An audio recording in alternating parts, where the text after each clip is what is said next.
चलिए एक बार फिर स्वागत करते हैं आप सभी का यूट्यूब चैनल हिंदी मार्गदर्शन XYZ में। हम आज देखेंगे मानचित्र पर अंकित रेखाएं। पूरा विश्व का एक मानचित्र होता है, ठीक। हर देश का अपना अपना एक मानचित्र होता है और पूरे विश्व का एक मानचित्र होता है।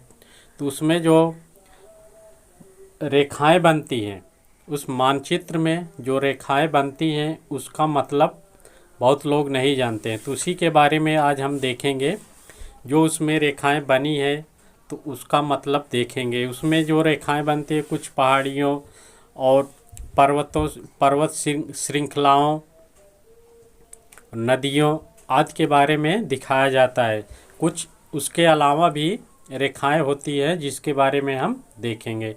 तो अगर आप इस चैनल पर नए हैं तो सबसे पहले इस चैनल को सब्सक्राइब और लाइक कर दें और बेल आइकन ज़रूर दबाएं, जिससे जो भी वीडियो अपलोड करूं उसकी सूचना आप सभी को तुरंत मिल जाए। तो चलिए हम शुरू करते हैं। सबसे पहले हम देखते हैं आइसोबार।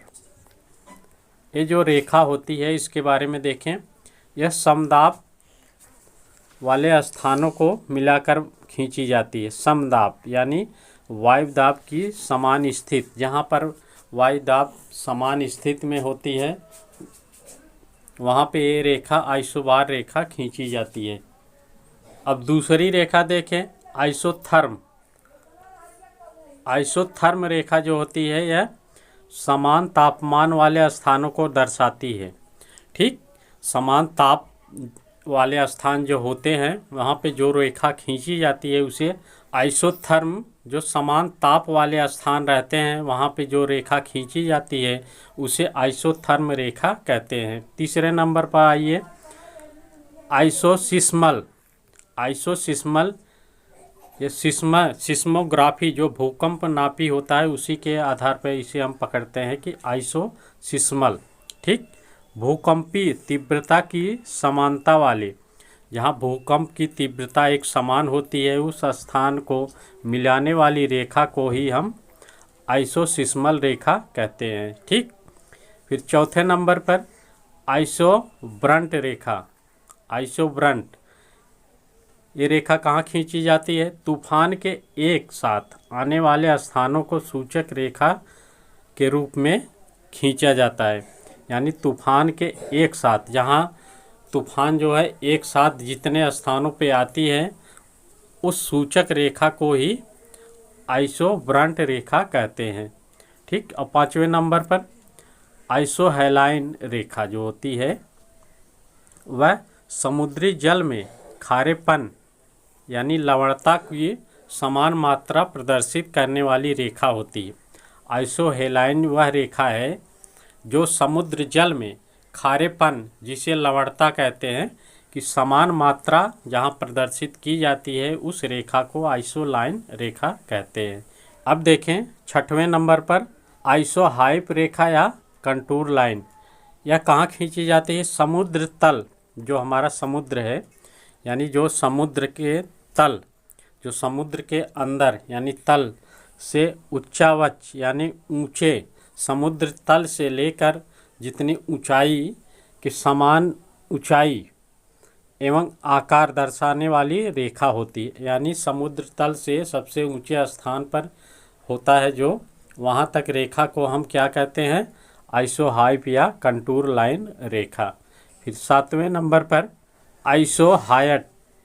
आइसोहायट रेखा जो होती है ये कहाँ खींची जाती है? वर्षा के समान मात्रा वाले स्थानों को मिलाने वाली रेखा, अर्थात जहाँ वर्षा समान होती है, जितने क्षेत्रों में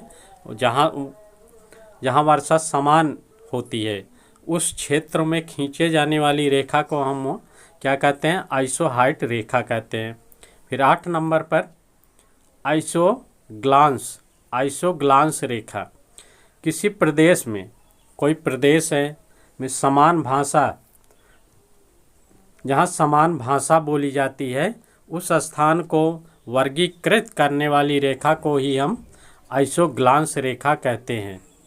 यानी किसी प्रदेश में समान भाषा बोलने वाले स्थानों को हम जो वर्गीकृत करने वाली रेखा खींचते हैं उसे हम आइसोग्लांस रेखा कहते हैं। फिर आइसोकाइम।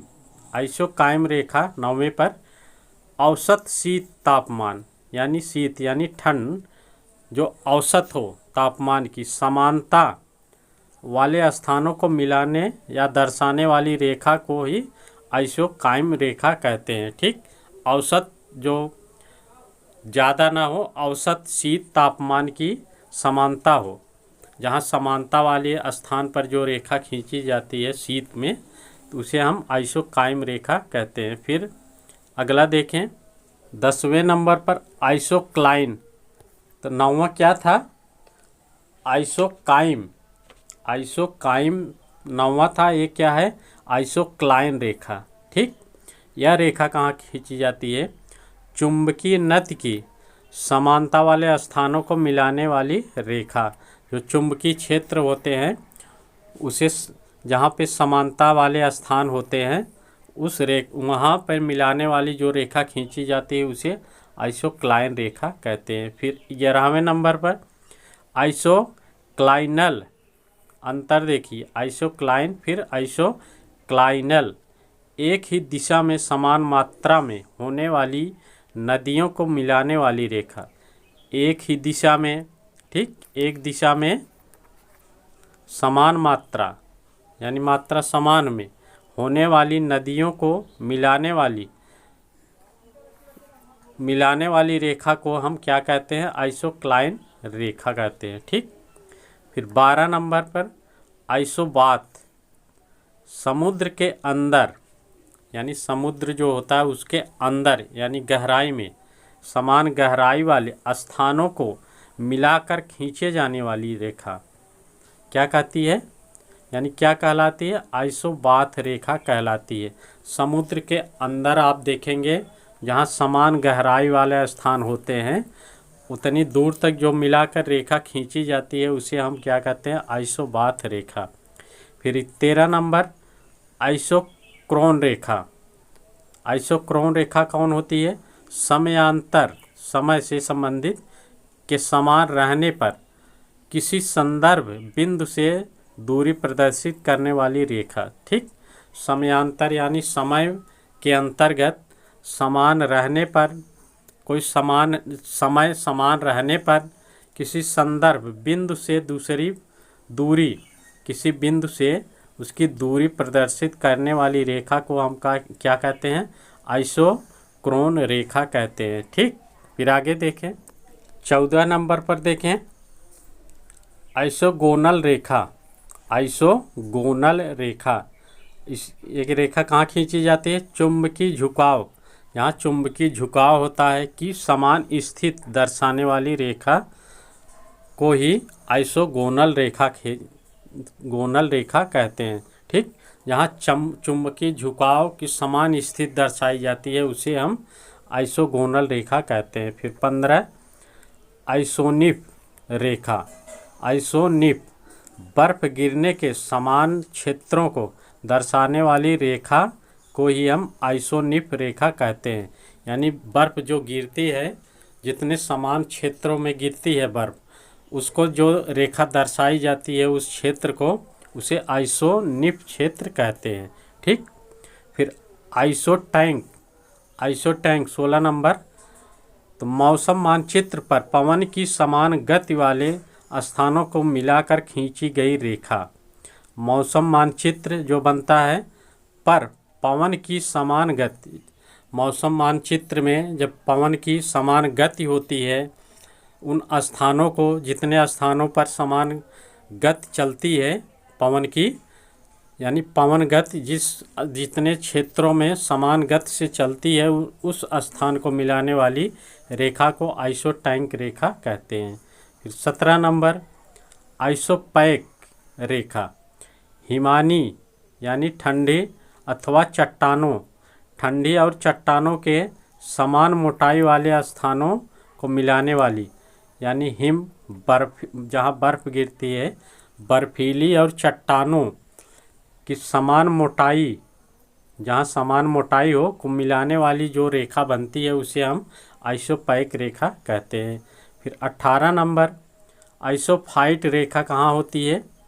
वनस्पतियों की समान ऊंचाई, जहाँ वनस्पतियाँ समान ऊंचाई पर अथवा समान ऊंचाई वाले वानस्पतिक स्तरों को, ठीक, को मिलाने वाली रेखा को ही हम आइसोफाइट रेखा कहते हैं। फिर 19 नंबर देखें, आइसो स्टैंड रेखा। ये कहाँ खींची जाती है? समान अधिवासी यानी निवास, समान अधिवासी संख्या को मिलाने वाली रेखा। जहाँ अधिवास, जहाँ समान निवास होती है, जितनी संख्या होती है उसको मिलाने वाली रेखा जो खींची जाती है उसे आइसो स्टैंड रेखा कहते हैं। 20 नंबर, आइसोपाइक्लिन, आइसोपाइक्निक रेखा।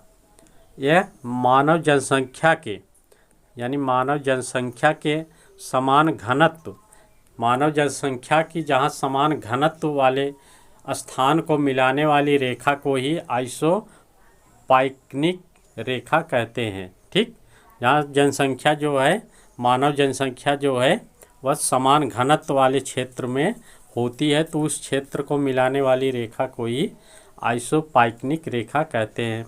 फिर 21 नंबर, आइसोफ्लार, आइसोफ्लार, फ्लार यानी फूल, फ्लावर, ठीक, उस तरह पकड़िए। वनस्पतियों, प्रजातियों, वनस्पति प्रजातियों की समानता वाले, जहाँ समानता वाले स्थान हो को मिलाने वाली उस रेखा को हम आइसोफ्लार रेखा कहते हैं। फिर 22 नंबर, आइसोबेस रेखा। धरातल के किसी संदर्भ बिंदु से समान ऊंचाई एवं निचाई को मिलाने वाली, जो समान ऊंचाई हो फिर समान निचाई हो उसको मिलाने वाली जो रेखा बनती है उसे हम आइसोबेस रेखा कहते हैं।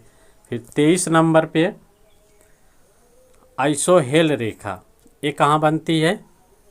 आइसोहेल रेखा समान सूर्यतप की अवधि को मिलाने वाली रेखा, यानी समान सूर्यतप को मिलाने वाली रेखा को ही हम आइसोहेल रेखा कहते हैं। ठीक, ये थे हमारे आज मानचित्र पर जो रेखाएं अंकित की जाती हैं उसके बारे में, कौन रेखा क्या है, किस क्षेत्र में वो खींची जाती है उसके बारे में हमने विस्तार से देखा। ठीक, अब इसके बाद अगले टॉपिक में कुछ और चैप्टर रहेगा।